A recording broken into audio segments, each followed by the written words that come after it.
Eu convido agora Vitor Manuel Marques da Fonseca para a sua palestra. Vitor é historiador, professor do Departamento de Ciência da Informação do Programa de Pós-Graduação em Ciência da Informação da Universidade Federal Fluminense, ex-membro do Programa Memória do Mundo da Unesco, conta com 35 anos de experiência no Arquivo Nacional do Rio de Janeiro, atuando naquela instituição no período de 1981 a 2016. Ele vai nos apresentar a seguinte palestra: A Imigração Italiana, Bastidores da Pesquisa, Arquivos e Documentos. Passo a palavra, então, ao Vitor. Muito obrigado, professora Lígia. Eu queria agradecer a todos, especialmente a Júzia pelo convite, a Stefano pela lembrança e sugestão do meu nome, e quero falar um pouco da alegria de estar aqui com tantas pessoas com as quais, de certa forma, eu estabeleço vários tipos de laços. Eu sou filho de imigrantes também, não italianos, mas, de qualquer forma, a situação de imigrante também me identifica, de filho de imigrante também me marca a minha história. A questão dos arquivos, que é uma questão importante. Eu venho trabalhando em arquivos há muitos anos. Então, um pouco diferente dos colegas que me precederam, eu não vou mostrar fontes, eu não vou até falar sobre elas, mas é uma apresentação até um pouco no contrapelo do que foi feito antes. Enquanto as pessoas estavam mostrando as coisas fantásticas e as facilidades para a pesquisa, eu decidi um pouco trabalhar as dificuldades da pesquisa em arquivo, e tentar explicar um pouco isso, para que as pessoas não pensassem, quer dizer, que é uma postura inamistosa dos arquivos com relação aos usuários que procuram informações genealógicas, ou de uma postura somente voltada para acadêmicos, que dificultaria o acesso ao cidadão. Então, não é isso que acontece. Eu queria um pouco explicar isso e mostrar algumas questões que a gente precisa ter em conta quando vai fazer pesquisa em arquivo. O texto fala em bastidores, e aí eu vou falar um pouco para vocês, que é interessante a gente dar uma lembrada do que seria bastidor, bastidores, E a primeira referência a bastidor, se a gente vai adicionar, é aquela coisa que a gente quase não se lembra mais, mas que é onde prende-se o pano para o bordado, também a questão da parte do cenário que serve para decoração, e no plural a ideia daquilo que não é visível, daquilo que está ligado à preparação, aquilo que acontece antes. E é um pouco nesse sentido que eu queria chamar a atenção de vocês nessa minha fala. Quer dizer, os bastidores aqui são determinadas questões que prendem a pesquisa em arquivo, prendem no sentido de que fixam, de que dão limites, que estabelecem delimitações, e também na ideia daquilo que precisa ser preparado antes. Há, às vezes, uma expectativa de que, antigamente isso era muito comum, de que a pesquisa no arquivo fosse igual à pesquisa em biblioteca, que muito conhecida por todo mundo, desde crianças, as escolas tinham salas de leitura ou bibliotecas, então você sabia que tinha 3 catálogos especiais: o catálogo de autor, o catálogo de título, o catálogo de assunto. A gente ia nas fichinhas e encontrava tudo o que tinha. Depois, com a questão da internet e com o Google, a gente ficou com a expectativa também de que você entra com uma palavra, um termo, e você recebe uma resposta imediata e total com tudo, e você lida com aquele universo de respostas, né? Então, a pesquisa em arquivo não é exatamente assim, e aí é um pouco importante que a gente entenda isso para que a gente possa gozar, possa, de fato, se aproveitar de toda a riqueza informativa que a gente tem nos arquivos, né, que o Stefano falou, que o Henrique falou, que o Tiago falou, que o Silmar falou, e que é realmente imensa. Bem, já viram que eu também... Eu peguei como uma espécie de epígrafe um pedaço da Alice no País das Maravilhas, quando Alice se defronta com o gato e pergunta qual é a saída, né? E aí o gato responde que depende. Ela diz, mas depende, né? Depende de quê? E a resposta é depende de para onde você quer ir, né? Para onde você quer ir vai marcar o seu caminho. Aí você pega um caminho ou pega outro. E isso é uma coisa importante, porque a pesquisa em arquivos você tem que saber claramente para onde você quer ir. É claro que nesse meio tempo, como todo caminho, como toda a vida da gente, a gente muda trajetos, a gente incorpora paradas e vai visitar cidades que a gente não pensava que iria visitar, a gente é levado a lugares que a gente não pensava ir, mas a gente tem que ter claro para onde a gente quer ir, que é para a gente poder, de certa forma, ter um norte, poder ter uma bússola, né? Existem dois tipos básicos de pesquisa com relação à imigração, né?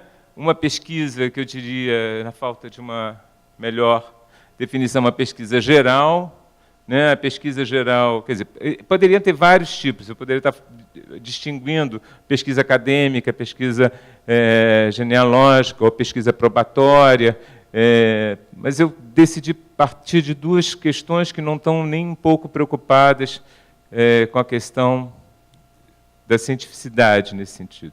Uma pesquisa geral, né, em que você tem um tema, então você pode trabalhar imigrantes em Minas, a imigração italiana, ou a presença da mulher na imigração italiana, ou a presença da família. Em outras imigrações, por exemplo, a família não é tão presente, vem mais homens sozinhos. Uma série de assuntos sobre isso, ou assuntos sobre o imigrante já na nova sociedade, né? O papel dos imigrantes italianos, por exemplo, no Rio de Janeiro, a presença dos italianos na questão da construção civil, que foi importantíssima. Eles foram, inclusive, tem um importante sindicato, né, inicial, uma associação inicial ligada à questão da construção civil, que era basicamente italianos, né? Então, esses são temas gerais. E outra coisa, uma pesquisa biográfica, genealógica, que pode ser de natureza acadêmica, pode ter interesse pessoal, ou até mesmo para obtenção de nacionalidade, que é um desejo absolutamente correto, absolutamente legítimo, das pessoas também desejarem, recuperando seus ancestrais, solicitarem a nacionalidade disponível, né? Lembrando que até alguns anos atrás isso não era possível no Brasil, né? Se você adquiria uma outra nacionalidade, você era obrigado a perder a brasileira.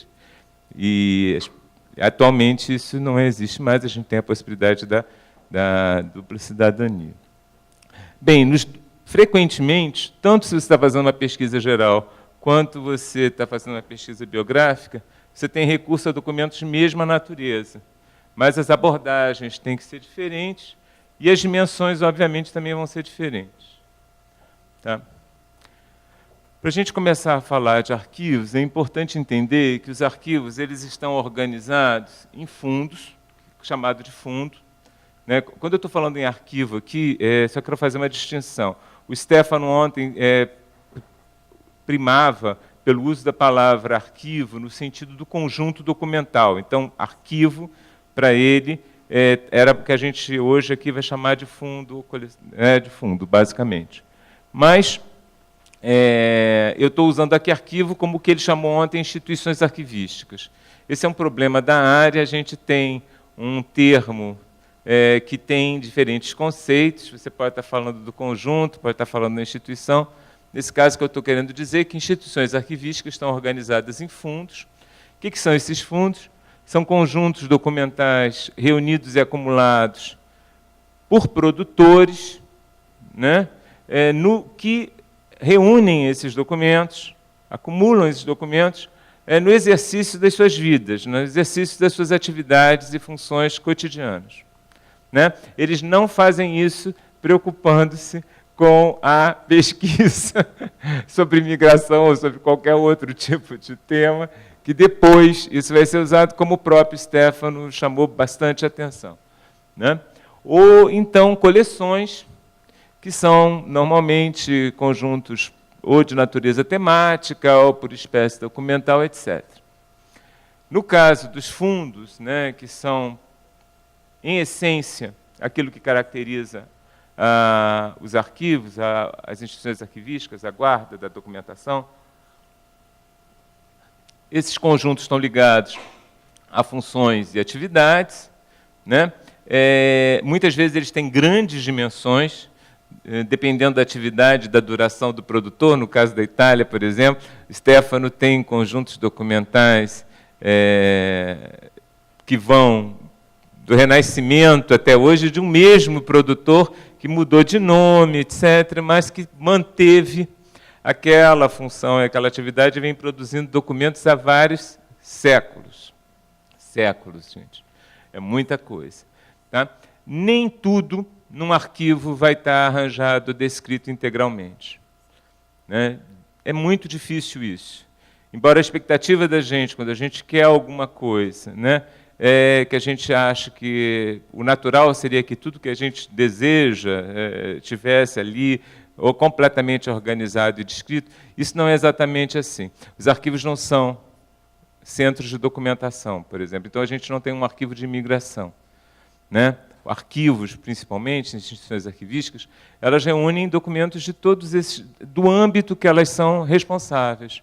Então, por exemplo, um arquivo público, né, como o Arquivo Público Mineiro, o Arquivo Público do Estado do Espírito Santo, como o Arquivo Nacional, eles vão reunir documentos, né, produzidos dentro daquele âmbito deles.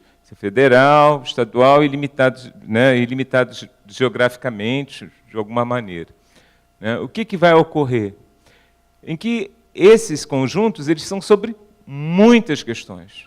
Se é um arquivo público, por exemplo, ele está pegando a documentação, além de documentação privada que eventualmente tenha, na documentação pública, se ele é tão melhor arquivo, ou ele funciona tão mais, quanto mais ampla é a presença da produção documental da administração na instituição. Então, isso significa que são conjuntos enormes, quantidades muito grandes de documentos, a maneira e o uso, né, os usuários, são muito diferentes, porque vão vir pessoas desejando coisas as mais diferentes possíveis. A gente está preocupado com imigração, então a gente pensa fundamentalmente em coisas relacionadas à imigração. Mas um arquivo é buscado por pessoas que procuram coisas das mais diferentes, desde coisas ligadas a uma curiosidade acadêmica, científica, até necessidade concreta, né, de comprovar e exercer um direito. Né, e, às vezes, com uma urgência enorme. Né? Então, falando assim, rapidamente até sobre coisas ligadas à imigração, quer dizer, ao mesmo tempo em que você, num arquivo, recebe pessoas que estão querendo buscar documentos para comprovar a sua ascendência e solicitar mais tarde uma cidadania, você tem uma pobre senhora imigrante velhinha que, de repente, corre o risco de ser expulsa aos 90 e poucos anos porque ela não realizou o recadastramento na década de 90. né? E que, por algum motivo, em algum momento, ela é descoberta pela Polícia Federal e, atendendo à lei, ela simplesmente está ilegal, ou seja, ela teria que ser expulsa aos 90 anos, quando ela não tem nenhuma nem referência, muitas vezes, no país de origem dela, né, de família, de tudo, né? E você imediatamente tem que sair para resolver esse caso concreto, né? Impedir uma situação dessas. Então, essa documentação tem organizada de diferentes formas, né? Porque essas formas, teoricamente, se tudo funcionou bem, elas são herdadas dos produtores, que organizaram essa documentação não para atender os pesquisadores, mas para atenderem eles próprios, né? Embora ainda exista também uma parte enorme de documentos que, muitas vezes, quando chegam aos arquivos, já perderam qualquer organização. Por quê? Porque a documentação ela é extremamente importante e ela é extremamente cuidada, enquanto ela tem um valor concreto para gestão das atividades do produtor naquele momento. Mas se por acaso aquela documentação, por alguma razão, ela perde essa função, ela deixa de ser útil para o dia a dia do produtor, né? E mesmo que ela vá, e às vezes há um hiato até ela ir para a instituição arquivística, elas muitas vezes nesse período ela perde a organização que tem. E quando ela chega à instituição arquivística, ela chega de uma maneira em que você precisa ter um trabalho de organização posterior para que ganhe sentido, para que possa se fazer uma pesquisa concreta sobre aquela documentação, tá? Diversas maneiras de recuperação dos documentos e das informações, nem todos os documentos são descritos individualmente e nem todos nunca vão dispor de imagem na web. Quer dizer, é possível que sim, que uma grande parcela vá tendo, mas em teoria, da mesma maneira como a gente pode pensar que, teoricamente, tudo um dia poderia estar disposto na web, em teoria também a gente pode dizer que, se isso ocorresse, seria uma grande bobagem, porque nem tudo faria sentido ou teria sentido você despender tantos recursos de manutenção, né, para coisas que seriam extremamente de raro uso, né? E há lacunas de documentos, né? Nem tudo foi recolhido, né? E muitas vezes houve eliminação. Essa eliminação pode se dar, houve perda, né? Essa perda pode ter sido uma eliminação, um ato racional, legal, obedecendo a critérios que determina a destruição de uma parcela de acervo considerada, num determinado momento, de relevância não suficiente para uma guarda posterior, tá? Ou então, às vezes, mesmo por descaso, por subtração. Então, se acreditar que tudo vai estar, também de certa forma, ingenuidade. Tá? A pesquisa em arquivos é diferente da pesquisa em biblioteca. Enquanto você, numa biblioteca, você pode pegar um livro e começar imediatamente, né, a lê-lo e a auferir de todo o conhecimento, de tudo que está ali dentro, em arquivos, você não deveria chegar num arquivo sem antes ter algumas coisas que preparam essa chegada, né? Então, é importante você entender o contexto histórico. Então, leituras sobre o contexto histórico vão te dar uma série de informações fundamentais para você identificar órgãos, identificar pessoas, identificar políticas de Estado, identificar ações individuais e, inclusive, identificar fontes onde essas informações podem ser encontradas, né? Então, você vai também ter leitura de obras sobre o mesmo assunto e correlatos, vai analisar as fontes arquivísticas, você tem de identificar e ligar o tema com entidades coletivas públicas ou privadas, por exemplo. O Tiago aqui, né, imediatamente falou sobre os órgãos principais responsáveis pela questão de migração em Minas Gerais, né? Você tem que saber, né, quais são essas entidades coletivas, públicas ou privadas, que são relevantes. Pessoas, né? Você identificar determinadas pessoas como importantes, como pessoas relevantes na questão, é interessante, até porque essas pessoas muitas vezes podem ter também arquivos privados. E em arquivos privados você pode encontrar muita informação que às vezes não tem em documentação pública, né?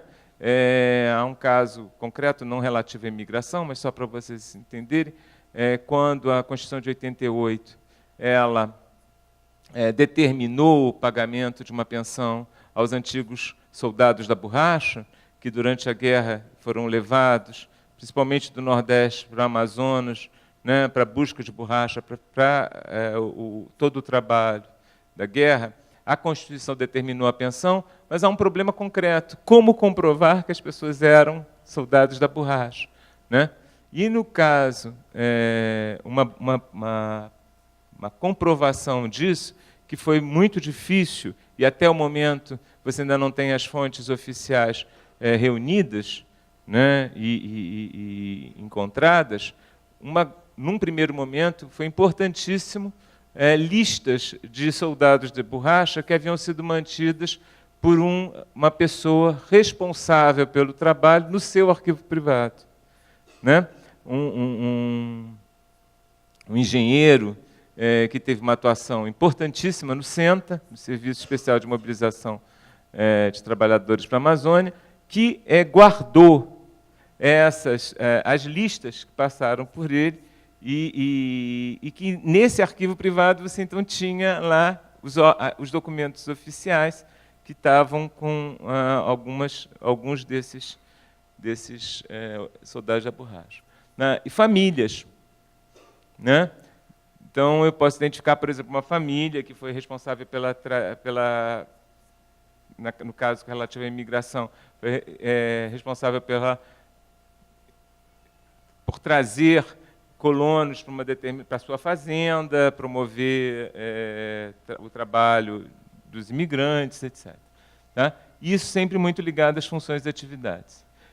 Quando eu identifico isso, eu preciso conhecer a história, eu preciso saber, no caso das entidades coletivas públicas, a história administrativa. É interessante que eu tenha alguma ideia sobre o organograma, como ela se estabelece, da legislação específica que regia aquele órgão, das relações com outras entidades coletivas públicas, por exemplo, subordinadas, e quais eram as subordinadoras. Porque, por exemplo, eu posso não encontrar uma determinada informação num órgão, né? E eu vou encontrar essa informação no arquivo do órgão que subordinava esse órgão, porque ele recebia relatórios anuais em que, por exemplo, esses dados podem estar presentes, né? Pessoas, né? Entidades coletivas privadas, história institucional, organograma, legislação pertinente. Então, eu posso trabalhar, por exemplo, com uma associação, né, de migração. Eu posso estar preocupado com uma sociedade beneficência, por exemplo. Então, eu saber o que regulava o funcionamento de associações, né, conhecer a legislação geral, conhecer o estatuto, saber quem era a diretoria em alguns momentos, identificar essa diretoria vai ser uma coisa importante, porque vai me dar a noção da presença dos imigrantes e, muitas vezes, vai me levar a perceber a questão de arquivos, às vezes até privados, relacionados a essas pessoas, né? Pessoas, biografias, atividades realizadas, as relações que elas têm com entidades coletivas e com outras pessoas, e as próprias famílias, né? História, os integrantes da família, as relações com entidades coletivas e com outras famílias.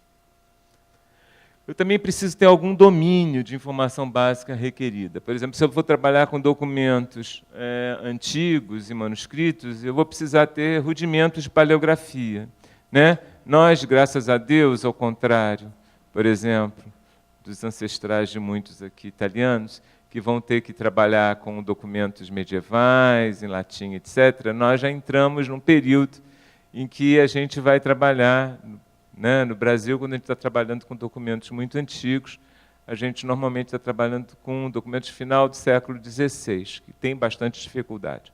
Mas a partir do século XVII é bem mais fácil. Então, num primeiro momento é um pouco difícil, mas depois você ganha prática, mas rudimentos é importante você saber. Vocabulário. Então eu tenho que entender o vocabulário, porque por exemplo, inclusive saber onde buscar, dicionários, etc., porque vai ter profissões que não existem mais hoje em dia, vai ter expressões que a gente fica com dificuldade, bobagens, por exemplo, né? Mas se você estiver pegando listas, por exemplo, de recenseamentos, ou listas de eleitores, ou se você está trabalhando com documentação eclesiástica, você está pegando, por exemplo, listas de desobriga, né, das pessoas que foram à paróquia fazer a sua comunhão anual, né? Você vai ter que saber, por exemplo, quando aparece fogos, né, que tem toda uma distinção, tem tantos fogos, não sei o quê, que são os lares, porque os lares estão sendo marcados por um fogo, né, um lugar onde se faz comida e, portanto, tem gente. Então, o fogo vai estar identifica a existência de uma família. Tantos fogos, tantas famílias, né? A legislação, eu tenho uma ideia geral da legislação. É claro que tudo isso depende dos níveis. Dependendo do que eu vou fazer, eu preciso de uma coisa mais aprofundada ou uma coisa mais ligeira, né? A cronologia, eu tenho uma referência à cronologia. Se eu vou começar a trabalhar com imigração italiana em Minas Gerais, eu tenho que ter uma noção de quando começa, por exemplo. Porque senão eu perco um tempo enorme procurando documentação sobre imigrantes num período em que não havia imigrantes, né? Então eu tenho que saber dados básicos de cronologia que me permitem guiar a pesquisa, né? Imagens também. Então é interessante eu saber determinadas em imagens, eu reconhecer determinadas pessoas, etc. Porque essas coisas às vezes são importantíssimas. É quando você reconhece, por exemplo, que ali está um presidente de província. Então, se eu tenho um presidente de província numa colônia tal, tá, eu já tenho um período, por exemplo, para definir uma data daquela foto, se eu tenho problemas de data. Porque o presidente de província, provavelmente, ele foi lá enquanto ele estava na gestão dele, né? Eu tenho que ter esses elementos são importantes a gente ir aprendendo. Eu tenho que identificar, num outro momento, os possíveis custodiadores da documentação. Então, se eu estou trabalhando, por exemplo, se eu quero trabalhar com documentação pública, eu preciso saber se é de âmbito federal, estadual ou municipal. Porque não adianta eu ir procurar uma documentação específica de uma cidadezinha, Nova Trento, por exemplo, no Arquivo Nacional. Efetivamente, pode encontrar alguma coisa de Nova Trento no Arquivo Nacional? Pode. Nova Trento pode ter escrito ao presidente, o prefeito pode ter escrito ao presidente da República, você pode ter, mas são referências pontuais, né? Se eu quero uma documentação mais específica de Nova Trento, não vai no Arquivo Nacional que você vai encontrar, né? Porque o que chegou lá realmente muito específico, uma questão muito pontual, né? Ou então, custodiadores privados, eu tenho que saber entidades coletivas, de pessoas ou famílias relacionadas. Se eu estou preocupado com a Sociedade Italiana de Beneficência, a primeira coisa que eu tenho que fazer é procurar a Sociedade e dizer: vocês têm arquivo? É possível eu acessar? Como é que eu faço? Etc. Se eles disserem que não tem, ou se a Sociedade acabou, mas existe um hospital italiano, eu tenho que ir no hospital e perguntar: vem cá, esse hospital foi criado quando? Vocês foram criados pela Sociedade. E aí, será que vocês não têm o acervo da Sociedade? Vocês têm arquivo? Etc. Esse é um trabalho de busca, que é cotidiano, assim. Tá? E eu posso identificar também custodiadores por pesquisas na internet e por instrumentos de pesquisa gerais, diretórios e guias. Eu tive agora, há pouco, a alegria de ganhar do Henrique, o guia do Arquivo Público Mineiro, que ele me disse que está um pouco desatualizado, mas, de qualquer forma, eu fiquei muito feliz, porque, por razões profissionais, eu trabalho muito com guias e uso muito, e Os guias são fundamentais nesse sentido, porque eles te dizem todo o acervo que tem numa determinada instituição, né? Então, a partir do que tem, é que eu vou identificar o que daquele acervo me interessa. Algumas vezes vai estar descrito, organizado, maravilhoso, isso é a glória. Outras vezes não vai estar tão organizado, nem descrito, e significa, por exemplo, que eu não vou poder ter acesso por internet, qualquer coisa semelhante, mas que eu vou ter que revisar a minha vida e pensar um tempo, se aquilo for muito importante para mim, para ir para a instituição e pesquisar na própria documentação. Eu estou, acho que, falando demais, eu vou tentar. Bem, rapidamente, isso é um quadro que mostra para vocês como é que, dependendo da entidade, qual é o âmbito no poder, qual é a instituição arquivística que você vai encontrar. Então, por exemplo, se eu estou pensando em órgãos centrais federais do Executivo, por isso que eu estou falando de centrais e federais, porque eu estou tendo que pensar que eu posso estar fazendo uma pesquisa sobre uma presença de italiano, tá, no século XVIII. Não é imigração, no sentido clássico do movimento migratório, mas um italiano que veio para cá e que viveu aqui. Então, eu posso estar tendo que trabalhar com documentação da Secretaria de Estado do Brasil, que é uma documentação que pega desde o período colonial, ou eu posso estar trabalhando com uma documentação do Império, em que eu tenho uma documentação...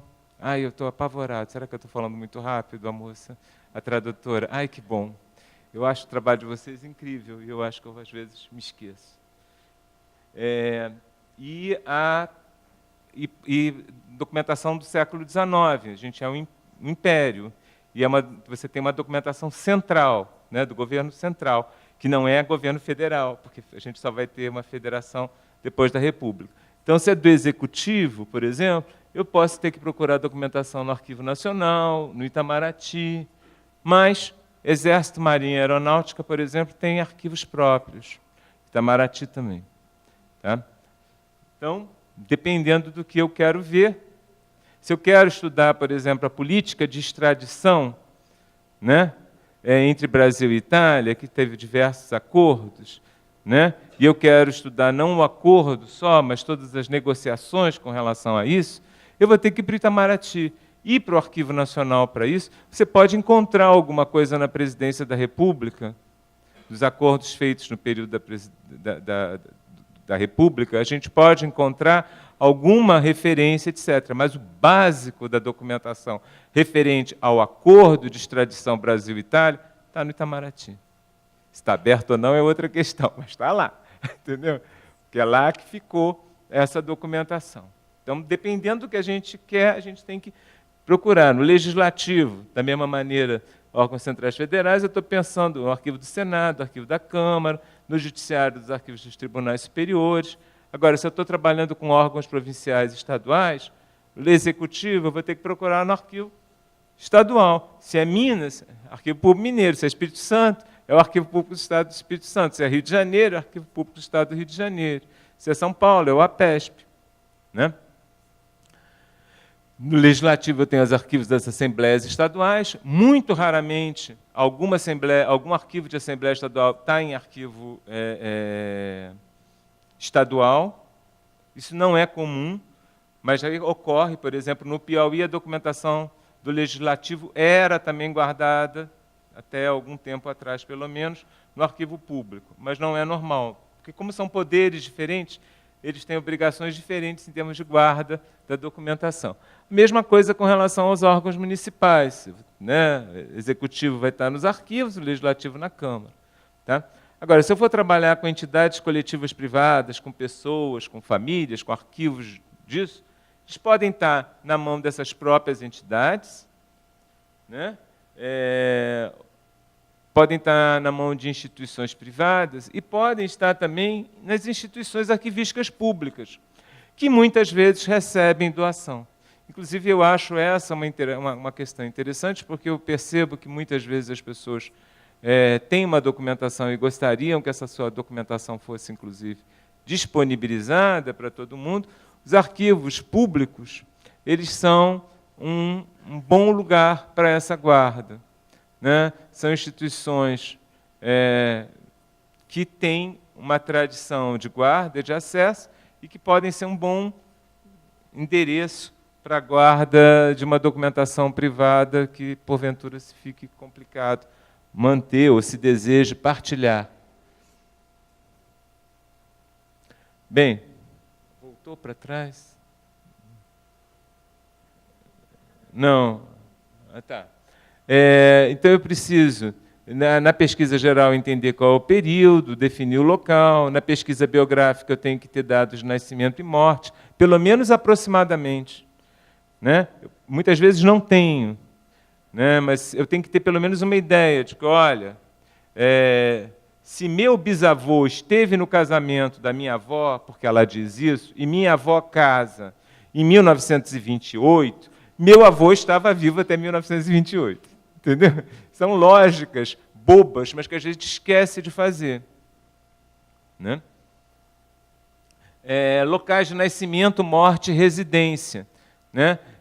Nasceu, muitas vezes eu não sei onde nasceu, se é um caso de imigrante. Mas onde morreu? Onde viveu?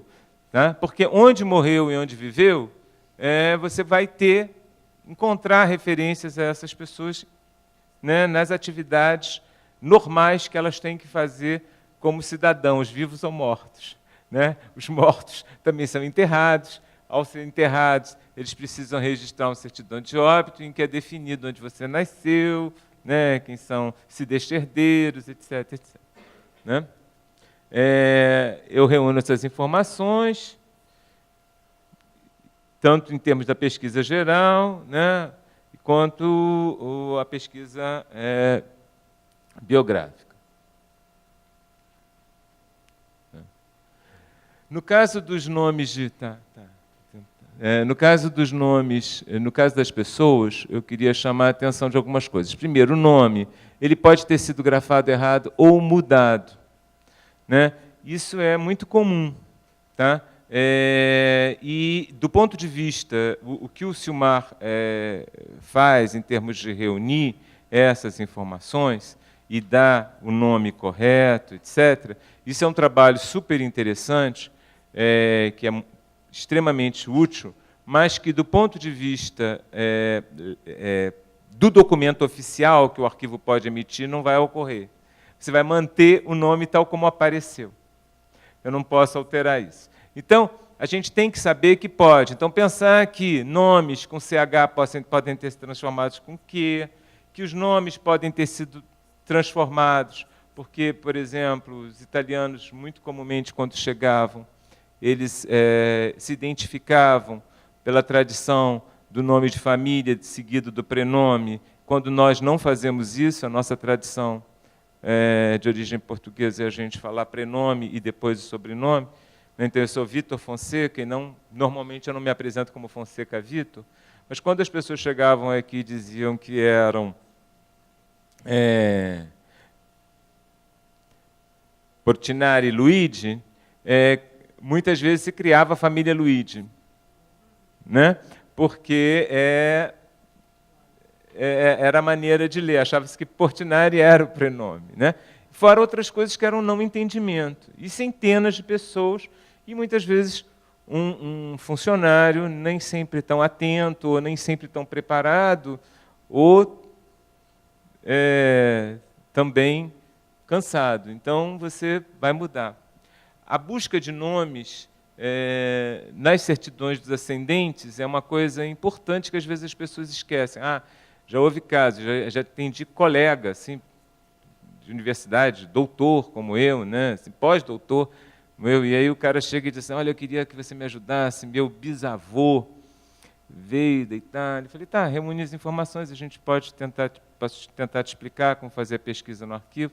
Disse, não, mas eu não tenho o nome do meu bisavô. Disse, como não tem o nome do seu bisavô? Não, não tem. Não, você tem o nome do seu bisavô. Não tem. Olha, sua mãe está viva, né? Você tem os documentos da sua mãe, seu bisavô é o avô da sua mãe. O nome do seu bisavô consta na certidão da sua mãe. E eu estou falando com doutores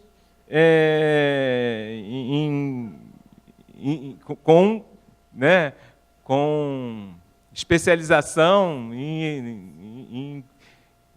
em universidades europeias, mas que simplesmente se esquecem dessas coisas básicas, né?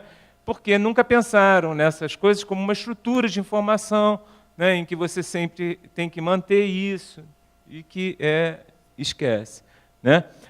Eu tenho que ter informações, muitas vezes, de história oral, de reminiscência da família, né? A pessoa veio sozinha, veio acompanhada, né? Se veio criança, por exemplo, a entrada sempre vai ser pelo nome do pai. Só vai ser entrada pelo nome da mãe se ela já vem viúva, né? Caso contrário, vai ser pelo nome do pai, tá? Você tem que ter uma ideia do local de nascimento e de residência no país de origem, porque isso também me permite imaginar o porto de saída. Se eu for fazer uma pesquisa, por exemplo, por relações de vapores, é claro que uma pessoa, é possível, tá, que uma pessoa italiana tenha saído por um porto na França, mas não é provável, tá? Não é provável. Então, se ele é italiano e ele é de uma determinada região, eu mais facilmente identifico portos de saída que me permitem mais rapidamente delimitar universos, por exemplo, de relações de vapores que eu vou ver, né? Se o vapor veio de um outro lugar completamente diferente, a princípio não seria. Isso é diferente, por exemplo, no caso de portugueses e espanhóis. A gente tem sempre a preocupação, por exemplo, se o espanhol veio pelo Porto de Leixões ou se o português saiu por Vigo, né? Por quê? Porque nos momentos em que há uma política contrária à imigração, etc., era muito comum, quando a fronteira é próxima, você fugir para o outro país e sair de lá, porque mais facilmente você consegue vir do que da outra maneira. Tá? O local de ingresso no Brasil, local de residência, a busca de lista de passageiros, no local de desembarque. Se ele estava vivo em 1938, provavelmente ele fez o Registro Nacional de Estrangeiros, RNE. Eu vou tentar correr, estou demorando. Tá. Então, se ele foi naturalizado, tem que pensar na questão das grandes naturalizações, as de 1824 e as de 1889, mas e se ele tem termo de recusa, porque a grande naturalização, principalmente a de 89, era assim: se você não quer a nacionalidade brasileira, você tem que procurar e dizer que você não quer. O que é complicado, porque isso significava você perder dias de trabalho, etc., para você fazer isso. Não era comum. Tá? Os principais tipos na entrada, você tem a lista de vapores passageiros, estabelecimento de colônias, fichas consulares, pedidos de vista de permanência, a questão dos documentos relacionados à expulsão e à extradição, né? A expulsão, normalmente, quando é considerado não desejado aqui, mas extradição quando é solicitado por causa de alguma coisa ocorrida em outro país. A política pública com relação a imigrantes, a questão da legislação sobre entrada, saída, trabalho, idioma, né? Até bens, por exemplo, no período da guerra, os bens dos italianos foram congelados, assim como dos japoneses, dos alemães, né? A questão...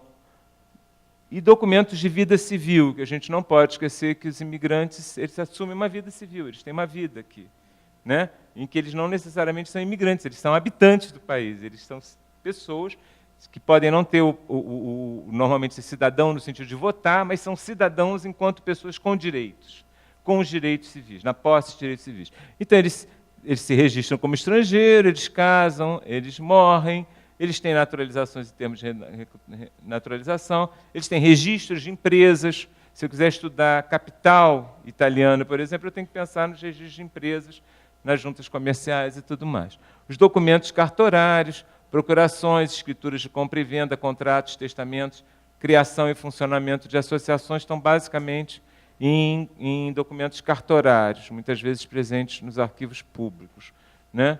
Uma amiga, por exemplo, fez um grande trabalho, um trabalho extremamente interessante sobre imigração italiana numa área do estado do Rio de Janeiro, trabalhando com documentos cartorários na cidade aqui no Rio de Janeiro, no estado do Rio de Janeiro, e a cidade na Itália, porque o que acontecia é o seguinte: ela desmente uma coisa que não é muito comum, que se acha, de quanto capital esses imigrantes trazem de lá para cá. E trazem principalmente, não quando eles vêm, mas quando eles passam a ser herdeiros de propriedades, e eles vendem as propriedades na Itália e trazem o dinheiro para serem proprietários aqui. E ampliam imensamente economicamente, né? Documentos policiais. Você tem registros estrangeiros, são os mais comuns que vocês conhecem, mas no século XIX você tem os termos de bem viver, né? Se o estrangeiro fez alguma coisa, se alguém fez alguma coisa errada, criou um problema, gritou, bebeu, etc., brigou com a mulher, né, na cidade, ele depois é obrigado a assinar um termo de bem viver, que ele se propõe a não fazer mais isso e tal. Os documentos de penitenciárias e hospitais psiquiátricos. Documentos psiquiátricos, então, é muito interessante, há uma quantidade enorme de imigrantes internados em hospitais psiquiátricos, principalmente mulheres que sofrem a situação do abandono, etc., e que aí elas realmente enlouquecem isso, e vão parar ou então nem enlouquecem, mas a dificuldade de entendimento, a dificuldade de viver num novo contexto, né, leva a ser identificada como louca. Documentos judiciários, como inventários, processos cíveis e criminais. E a gente tem que trabalhar com essas coisas reunindo. Isso é o que eu, para acabar, eu vou ter que tentar correr muito, mas só dizer para vocês o seguinte: a ideia é de que a gente usa muito a palavra pesquisa, mas se a gente for para o espanhol, se a gente for para outras línguas, e até no português de Portugal, chamam muito investigação.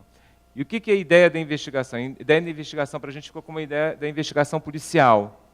Mas há muito nesse sentido quando a gente faz uma pesquisa acadêmica, uma pesquisa genealógica. Ou seja, você não encontra necessariamente todas as informações numa primeira coisa. Uma coisa te leva a outra, te leva a outra, te leva a outra, e é a reunião das coisas que estabelece a prova.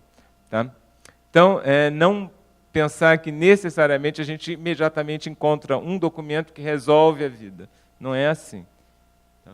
Eu vou pular. Isso aqui era uma referência de sites, etc., que vocês, dos arquivos públicos, e eu consegui sumir com o resto. Bem, não sei. Bem, mas aí acabou, é bom. Ia ter mais alguma coisa? Ah, não, acabou? Poxa. Mas eu acho que isso pode ser disponibilizado para vocês depois também. Eu não vejo problema. Eu corrigiria um probleminha ou outro de português e depois fica um PDF. Vocês veem. Tá. E outros sites interessantes que eu acho importantes vocês saberem, mas muitos deles vocês mesmos já citaram aqui, que são interessantes. E não tem um Antenati, que deveria ter, mas será incorporado, então, para a versão em PDF. Bem, obrigado a todos, desculpem a amassada, e espero que, de alguma maneira, seja útil. Obrigada.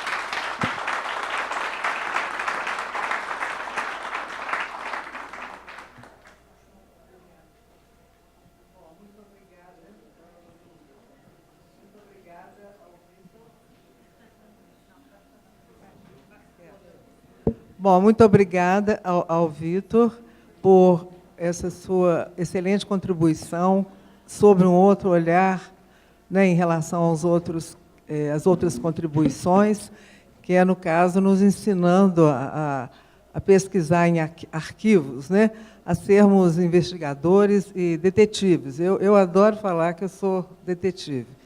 Então, eu agradeço a todos, acho que essa mesa trouxe, no geral, uma contribuição muito importante.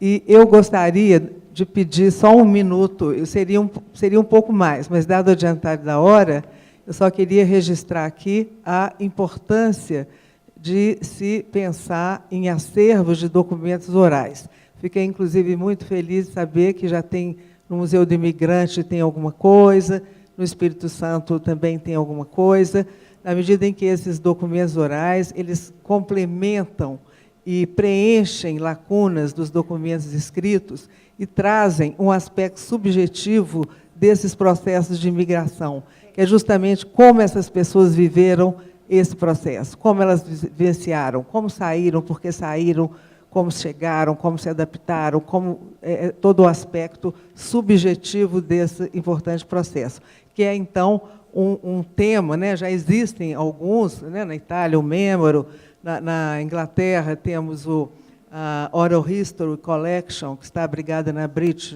Library, e outros, né? Aqui nós temos, modestamente, o da UFMG, que eu fui uma das que ajudou a fundar, e, enfim, no Rio, CPDOC e outros. Então, fica aí esse registro para as próximas, para as nossas próximas tarefas. Obrigada, e vamos dar prosseguimento a esta manhã.